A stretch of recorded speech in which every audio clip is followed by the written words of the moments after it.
ఓం శ్రీ మాత్రే నమః 33 కోట్ల దేవతల అనుగ్రహంతో మేషరాశి వారి దశ తిరగబోతోంది. 30 ఏళ్ల తర్వాత మీ లైఫ్కి టర్నింగ్ పాయింట్ రాబోతోంది. మీరు పట్టిందల్లా కూడా బంగారమే కాబోతుంది.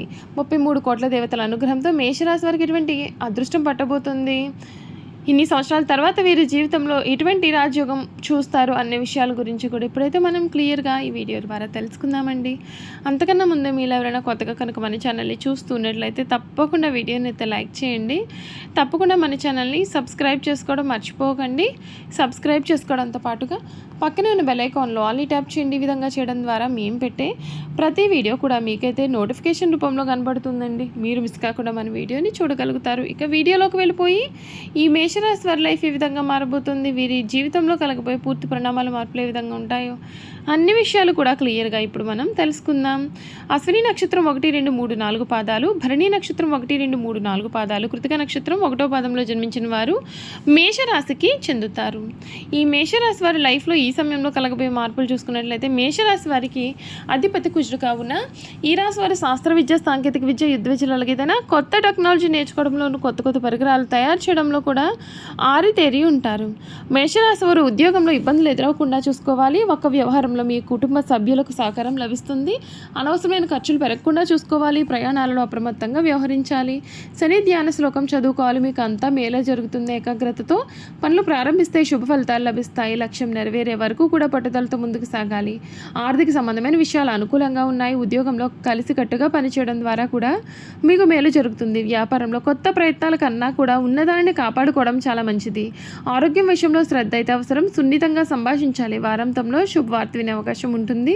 శ్రీ లక్ష్మీనారాయణ ధ్యానం శుభప్రదమైన ఫలితాలు కూడా అందిస్తుందని చెప్పడంలో మీకైతే సందేహం అయితే లేదు. ఈ రాశి జాతకులకు అంటే ఈ మేషరాశి జాతకులకు ఈ సమయంలో మీ జీవితంలో కలగబోయే మార్పులు చూసుకున్నట్లయితే కనుక ఈ రాశి అంతా కూడా మేలే జరుగుతుంది. ఏకాగ్రతతో పనులు ప్రారంభిస్తే శుభ ఫలితాలు లభిస్తాయి. లక్ష్యం నెరవేరే వరకు కూడా పట్టుదలతో ముందుకు సాగాలి. ఆర్థిక సంబంధమైన విషయాలకు అనుకూలమైన వాతావరణం కనిపిస్తోంది. ఉద్యోగంలో కలిసికట్టుగా పనిచేయాలి. మీకు మేలు జరుగుతుంది. ఈ రాశి జాతకులకు 2026 ఏ విధంగా ఉండబోతుంది, శ్రీ పరాభవనామ సంవత్సరంలో మీ రాశి వారికి కలగబోయే మార్పులు ఏమిటి అన్నీ కూడా ఈ వీడియో ద్వారా అయితే మనం తెలుసుకుందామండి.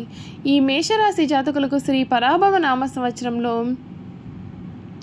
జ్యోతిష శాస్త్రం ప్రకారం అంతా కూడా మేలు జరుగుతుంది. గురుగ్రహ ప్రభావంతో శుభ ఫలితాలు అయితే కనిపిస్తూ ఉన్నాయి. ముఖ్యంగా మే 31 తర్వాత నుండి కూడా శుభ అవకాశాలు అయితే ఉంటాయి.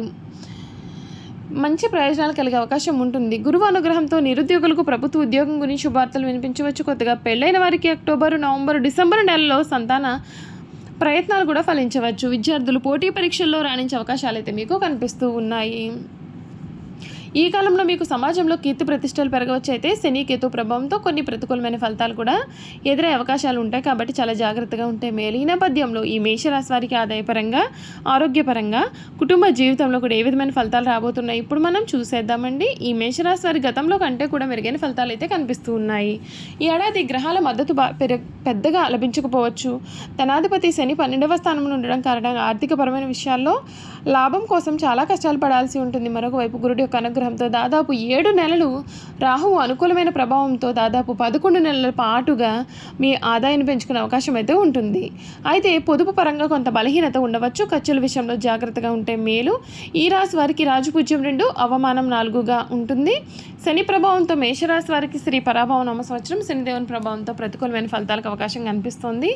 ఏలినాటి శని దశ ప్రథమ ప్రభావం కొంచెం ఎక్కువగానే ఉండవచ్చు. ముఖ్యంగా ఎవరికైతే వ్యక్తిగత జాతకంలో శని వ్యతిరేక స్థానంలో ఉంటాడో వారికి శని మహాదశ ప్రభావం ఎక్కువగా ఉంటుంది. ఈ సమయంలో మీరు కోర్టు సంబంధించిన కేసుల్లో కొన్ని ఇబ్బందులు ఎదుర్కొనే అవకాశాలు ఉంటాయి. ఉద్యోగస్తులకు కార్యాలయంలో ప్రతికూలమైన ఫలితాలు కూడా కనిపిస్తూ ఉన్నాయి.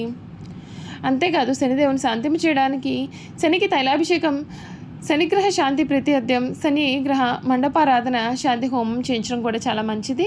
రాహు ప్రభావం కారణంగా ఈ రాశి వారికి సానుకూలమైన ఫలితాలకు అవకాశం ఉంటుంది. ఈ ఏడాది రాహు కారణంగా మీరు కొన్ని శుభకార్యాల్లో కూడా పాల్గొనే అవకాశాలు అయితే ఉంటాయి. 2026 నుండి డిసెంబర్ నుండి 2027 మార్చి రాహువు లాభస్థానంలో సంచారం చేయడం వలన అనేకమైన ప్రయోజనాలు పొందే అవకాశం ఉంటుంది. మీ పూర్వీకుల ఆస్తి నుండి కూడా ఆస్తి సమస్యల నుండి కూడా ఉపశమనం అయితే మీకు లభించవచ్చు. మేషరాశి వారికి ఈ ఏడాది కేతువు కారణంగా ప్రతికూలమైన ఫలితాలు ఎదురే అవకాశం ఉంటుంది. ముఖ్యంగా కొత్తగా పెళ్ళైన వారికి సంతానం గురించి కొన్ని సమస్యలు ఎదుర్కోవచ్చు. వ్యవసాయ రంగంలో పనిచేసే వారికి కొన్ని ఆటంకాలు కూడా కనిపిస్తూ ఉన్నాయి. అంతేకాదు కేతు ప్రభావంతో ఆరోగ్యపరంగా కొన్ని సమస్యలు కూడా ఏర్పడతాయి. మేషరాశి వారికి విద్యారంగంలో కొన్ని సమస్యలు అయితే ఎదురయ్యే అవకాశం ఉంటుందండి. ఈ కాలంలో ఏకాగ్రతతో అధ్యయనం చేయడం కొన్ని ఇబ్బందులు ఎదుర్కోవాల్సి రావచ్చు. అయితే జూన్ మొదటి వారం నుండి కూడా గురుడి యొక్క ప్రభావంతో ఉన్నత విద్యకు సంబంధించిన ఉపాధ్యాయుల నుండి మార్గదర్శకత్వం లభిస్తుంది. జూన్ నుండి అక్టోబర్ వరకు పరిశోధన విద్యార్థులకు అనుకూలమైన ఫలితాలు రాబోతూ ఉన్నాయి. నవంబర్ డిసెంబర్ నెలలో గురుడు 4వ స్థానం నుండి 3వ స్థానంలోకి సంచారం చేయనున్నాడు. ఈ సమయంలో మీరు చాలా జాగ్రత్తగా ఉంటే మీకు మేలు. మేషరాశి వారికి ఏడాది వ్యాపారంలో ఆశించిన మేరకు లాభాలు రావచ్చు. మీ కష్టానికి తగిన ఫలితాలు రాబోతూ ఉన్నాయి. 12వ స్థానంలో శని సంచారం కారణంగా విదేశీ సంబంధిత వ్యాపారాల్లో మంచి ఫలితాలు రాబోతూ ఉన్నాయి. ఈ ఏడాది అనేకమైన అడ్డంకులు అయితే అధిగమించాల్సిన అవసరం కనిపిస్తోంది. మే 17 నుండి అక్టోబర్ 9 మధ్య వ్యాపారస్తులకు మెరుగైన ప్రయోజనాలు కలిగే అవకాశాలు అయితే కనిపిస్తున్నాయి. మే అక్టోబర్ మధ్య శని సంచారం గురుడి యొక్క అనుగ్రహంతో సానుకూలమైన ఫలితాలు రాబోతూ ఉన్నాయి. ఆరోగ్యపరంగా చూసుకున్నట్లయితే కనుక ఈ రాశి వారు మిశ్రమ ఫలితాలు అనేవి చూస్తారు. 12వ స్థానం నుండి శని సంచారం కారణంగా కొన్ని ఇబ్బందులు అయితే ఎదురవుతాయి. నిద్ర సంబంధిత సమస్యలు, కళ్ళకు సంబంధించిన సమస్యలు, కాళ్ళ నొప్పులు ఎదురుపడవచ్చు. కాబట్టి ఆరోగ్యం విషయంలో జాగ్రత్తగా ఉండాలి.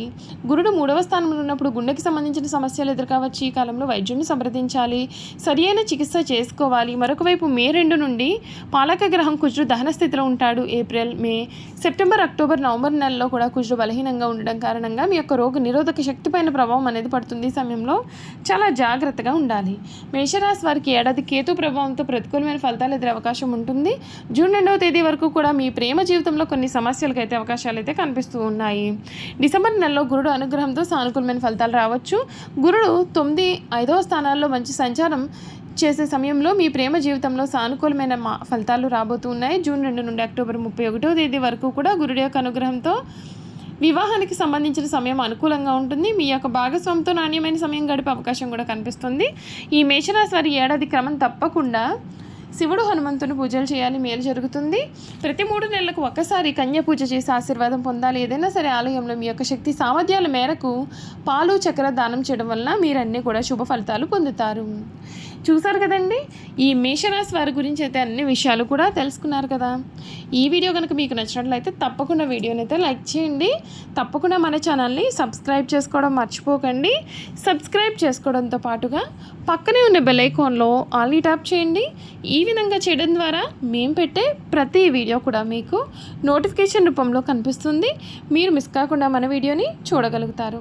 అలాగే ఈ మేషరాశిలో మీ స్నేహితులు కానీ, కుటుంబ సభ్యులు కానీ ఎవరైనా ఉన్నట్లయితే తప్పకుండా మన వీడియోని వారితో షేర్ చేయడం మాత్రం అసలు మర్చిపోకండి. Thank you for watching.